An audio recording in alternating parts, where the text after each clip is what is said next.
Boa noite a todos, que a paz, que o amor de Jesus esteja conosco. Esta semana vamos dar continuidade ao estudo do capítulo 5 do Evangelho segundo o Espiritismo, cujo título do capítulo é Bem-aventurados os aflitos, porque serão consolados.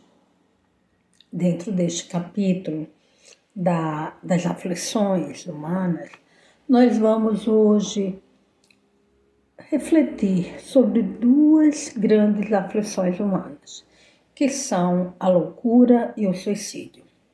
Vimos nas semanas que se passaram que no Sermão da Montanha Jesus nos transmite uma série de ensinos, de mensagens de esperança no porvir, no amanhã.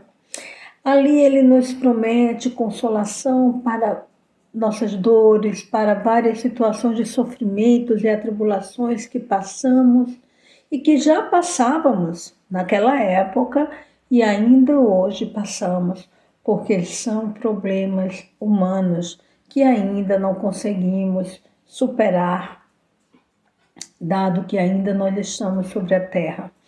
É necessário que entendamos que as promessas do Cristo não são para o presente, são para o futuro.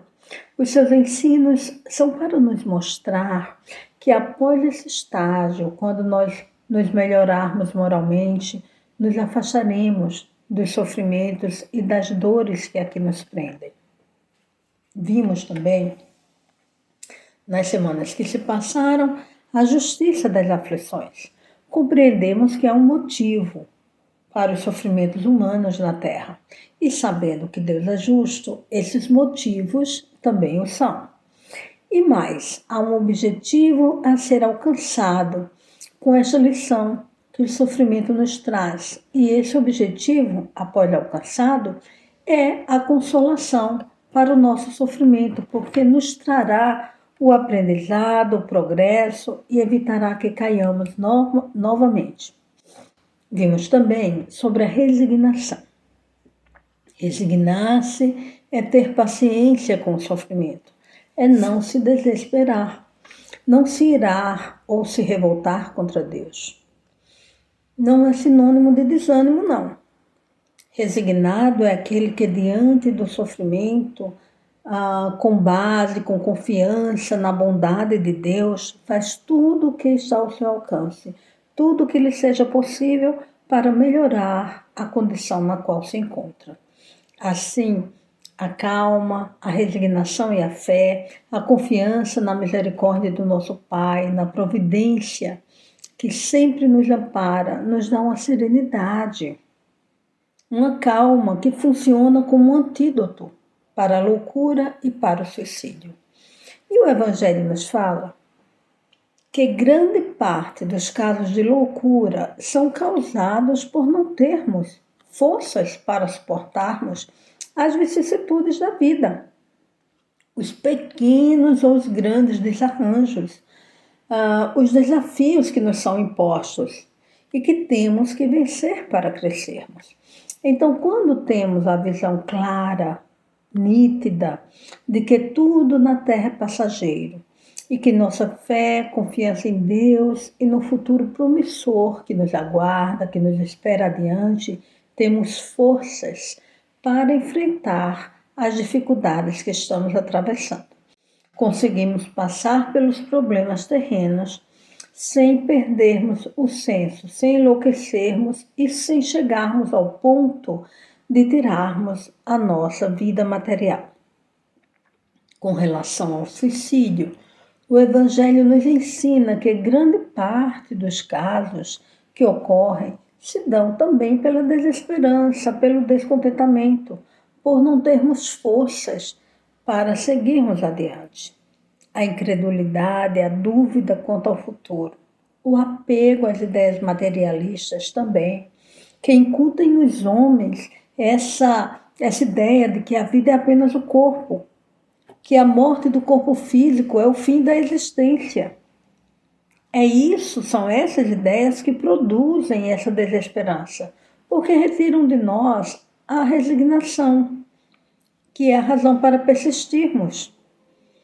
Essa ausência de fé, da confiança de que no futuro nós seremos felizes, se enfrentarmos com resignação estes momentos difíceis pelos quais estamos passando hoje, é o que nos leva ao desespero, ao ponto de tirarmos a nossa vida. Por isso devemos fortalecer a nossa fé, a nossa confiança em nosso Pai, em sua misericórdia, em sua bondade. E isso podemos fazer pelo estudo do Evangelho e das demais obras espíritas. Às vezes nós estamos passando por problemas graves, sofrimentos atrozes há muitos anos, há muito tempo. São decepções que se avolumam e que se somam muitas vezes a problemas financeiros, somados também muitas vezes a problemas emocionais, a problemas de convivência dentro do lar, a problemas de convivência no trabalho, e que nos faz pensar que a nossa vida perdeu a razão de ser. Neste momento nós precisamos desabafar, precisamos conversar, precisamos pedir a orientação de uma pessoa que não esteja envolvida no problema. E isso nosso Centro Espírita Allan Kardec nos oferece. Nós temos aqui o atendimento fraterno que nos oferece, nos ouve, nos orienta, nos oferece esse serviço. Também nos é de grande valia nestes momentos o passe, que nos infunde de energias positivas, salutares, que vão nos fortalecer o corpo e o espírito, nos dando ânimo para enfrentarmos esses problemas que estamos passando sem nos desesperarmos. Mas em alguns casos, nós estamos doentes. Os hormônios que nos fazem nos sentirmos alegres, bem dispostos, bem-humorados, equilibrados, estão em desalinho, estão faltando, estão precisando ser repostos ali, equilibrados, sendo necessário para isso medicamentos capazes de nos trazer de volta essa estabilidade emocional, a saúde do corpo físico. Aí é necessário nós recorrermos à psiquiatria, recorrermos à ciência. Mas muitos de nós têm vergonha de procurar ajuda médica quando estão com problemas psicológicos. Ora, se nós procuramos ajuda médica quando nós estamos com problemas cardíacos, quando nós estamos com problemas gástricos, quando nós estamos com problemas ortopédicos, qual é a razão para nos envergonharmos de procurarmos ajuda médica ou psicológica quando nós estamos com problemas de ordem mental? Nós devemos refletir sobre isso. Qual a razão? O que nos leva a nos negarmos a procurar um médico nessas situações? A razão está no preconceito que nós trazemos, porque a sociedade durante muitos anos, durante longos anos, excluiu do convívio social aqueles que tinham distúrbios de ordem psíquica, os relegando a sanatórios e os desprezando socialmente. Mas se nós alimentarmos esses preconceitos, escondendo nossa doença, negando a nossa doença, quando isso acabará? Não é? Qual é o bem que vai nos fazer e que vai mesmo fazer a sociedade nós escondermos, nós nos negarmos a procurarmos um médico ou um psicólogo nessas situações? Nós temos de buscar o nosso bem-estar físico, mental e espiritual para passarmos essa vida terrena, para conseguirmos enfrentar tudo o que temos a enfrentar e sairmos bem. No entanto, em alguns casos, nós não conseguimos, mesmo com toda a ajuda espiritual, com toda a ajuda dos amigos, com toda a ajuda psicológica, nós estamos no fundo do poço. E aí, nós não acreditamos mais que possamos sair daquele estado em que estamos e cometemos um ato deslocado. um ato de desesperança total, um ato que vai nos levar à morte do corpo físico. Nós cometemos este ato achando que matando o corpo, estaremos matando o espírito e estaremos nos livrando de todos os problemas que nos afetam. E aí nós temos uma grande decepção quando acordamos do outro lado da vida. Quão grande é a nossa decepção? Quão grande é o nosso desespero a nos darmos conta que continuamos vivos e agora com mais problemas. Aí nos arrependemos e nos voltamos para o nosso Pai. Depois, muitas vezes, de grandes sofrimentos, nos voltamos para o nosso Pai. Então, amparados pelo amor daqueles que ficaram, pelas vibrações, pelas preces, e depois de recorrermos ao nosso Pai, arrependidos pelo nosso ato translocado, nos damos conta realmente de que nada do que possamos fazer vai ser capaz de diminuir o amor daquele Pai por nós, do nosso Pai Celestial. E o nosso Pai nos recolhe, nos cuida, nos recupera e nos concede nova oportunidade de vivermos na carne. É como se nos dissesse: vai, filho, vai fazer a prova novamente. Desta vez serás novamente assistido, mas muito mais severamente assistido, a fim de que não cometas novamente um erro tão grave. Então voltamos para o corpo para recomeçar. É certo que iremos novamente enfrentar todas as aflições da vida, todas as vicissitudes necessárias ao nosso progresso espiritual. Mas estaremos cercados de amigos, de almas cuidadosas, aqui e no mundo invisível. Antes de retornarmos à carne, é feito conosco o levantamento de todos os nossos equívocos e de todos os nossos acertos, nossos vícios, nossas virtudes, e combinamos que voltaremos a enfrentar esta ou aquela situação de dificuldade que ainda nós não conseguimos vencer. E então nos são dados os recursos para vencermos. E quais são esses recursos? De início, já nos é dado um guia espiritual, que nós chamamos muitas vezes de anjo guardião. Este guia espiritual é alguém que nos ama muito, que é nosso fiador. E além de nos amar, ele tem uma superioridade moral em relação a nós mesmos. E ele é o nosso orientador. Fica ali, atento a todas as nossas falhas, nos orientando, nos dando conselhos, nos estimulando a vencermos as nossas dificuldades. Depois disso, nos é dada uma família. E nessa família nós vamos encontrar pessoas capazes de nos ajudar, amigos capazes de nos ajudar. Então, Kardec pergunta aos espíritos, quando ele está escrevendo, antes dele escrever o livro, né, porque ele primeiro faz as perguntas, depois ele compila nos livros as respostas que foram dadas.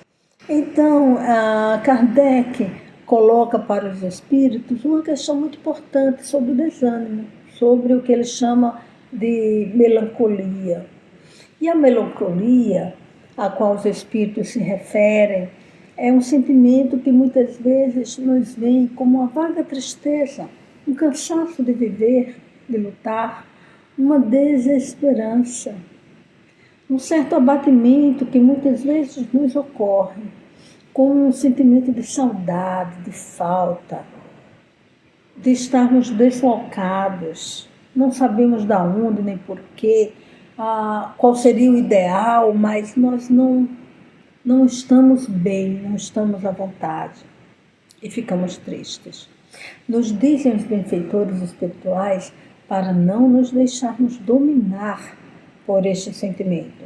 Às vezes pensamos equivocadamente que não iremos dar conta da nossa tarefa, mas devemos ter em mente que Deus, que é bom e misericordioso, não nos daria uma prova que nós não somos capazes de levar a bom termo, de sermos bem-sucedidos. Tenhamos fé, seremos vitoriosos nesta missão que Deus nos confiou. Para isso, nós estamos aqui, estudando o Evangelho, nos fortalecendo, tomando os passos, tentando modificar os nossos vícios, retirar os nossos vícios morais e físicos, aplicando na nossa vida os ensinamentos de Jesus. Então, os Espíritos nos orientam para resistirmos a essas sensações de apatia, porque esses sentimentos enfraquecem a nossa vontade de viver, de ir adiante. E tudo o que precisamos no estágio em que estamos é de coragem, de ânimo para a luta. Neste momento de desânimo, devemos nos socorrer das orações, pois Deus sempre fortalece a nossa coragem se nós pedirmos. E aí nós nos questionamos com relação aos nossos irmãos que já cometeram esse ato. O que podemos fazer?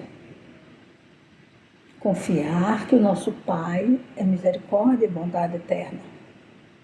E Ele não desampara nenhum dos seus filhos. E orarmos e vibrarmos. A oração é um poderoso bálsamo para aquelas almas, para nossas almas. Quando nós estamos sendo socorridos nos hospitais, nos prontos socorros espirituais, nós podemos ver as orações que fazem por nós. Nós recebemos os fluidos salutares das boas vibrações e das boas orações e das orações que fazem por nós. E essas orações, elas funcionam como um calmante numa chaga dolorosa, um curativo numa ferida aberta, acalma os nossos corações, cura as nossas dores, nos enche de esperança, de amor e de vontade de viver e de superar aquela dificuldade que ainda não conseguimos. Assim, se temos um Pai de bondade imensurável, se temos o nosso guia, o nosso anjo guardião, se temos os demais recursos físicos e psicológicos que o Pai nos propicia, e ainda temos a oração que nos põe em contato com os amigos que estão no plano superior, com Deus, nosso Pai. Não vamos nos desesperar, vamos na luta. Estamos cercados de recursos espirituais, de infinito amor que nos dará forças para cumprirmos a nossa jornada. Afinal, sabemos que esta encarnação é uma pequena jornada na vida que jamais se extinguirá. É uma pequena fase que estamos passando e tudo passará. Todos os problemas que temos hoje passarão. Sigamos em frente, confiantes em nosso Pai e em sua misericórdia, pois bem-aventurados são os aflitos, porque serão consolados. Obrigada, uma boa noite a todos.